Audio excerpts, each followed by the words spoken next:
दोस्तों, आज हम खत्री और राजपूतों में अंतर बताएंगे। प्राचीन काल में संस्कृत का बहुत प्रभाव था। सभी लोग संस्कृत बोलते थे। सतयुग, त्रेतायुग, द्वापर युग में सभी लोग संस्कृत बोलते पढ़ते थे। लेकिन जब कलयुग का परिचय पढ़ा तो बहुत सारी भाषा का प्रयोग होने लगा।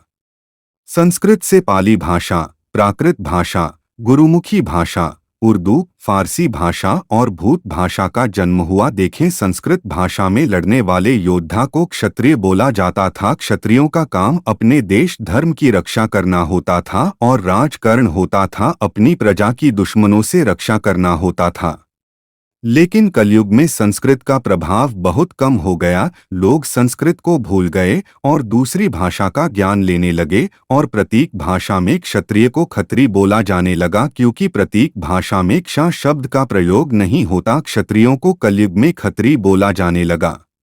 13वीं शताब्दी में राजपूतों का उदय होता है। राजपूत कोई जाति नहीं है। राजपूत एक उपाधि है जो ब्राह्मण, गुर्जर, अहीर कोई भी ले सकता है। राजपूत एक उपाधि है। ये बात करणी सेना के आदर्श ने खुद बोला है कि राजपूत कोई जाति नहीं है, एक उपाधि है।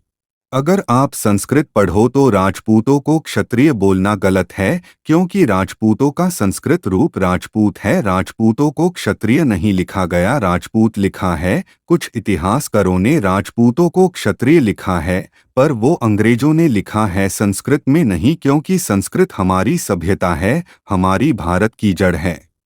ऋषि मुनि, देवी देवता सब लोग संस्कृत का प्रयोग करते थे। रामायण, महाभारत, शिव पुराण, विष्णु पुराण, वेद, उपनिषद और धार्मिक ग्रंथ सब संस्कृत में लिखे थे और पंजाब में ही लिखे गए थे। इसलिए खत्री ही असल क्षत्रिय है। संस्कृत से बड़ा कोई नहीं हो सकता। जय खत्री।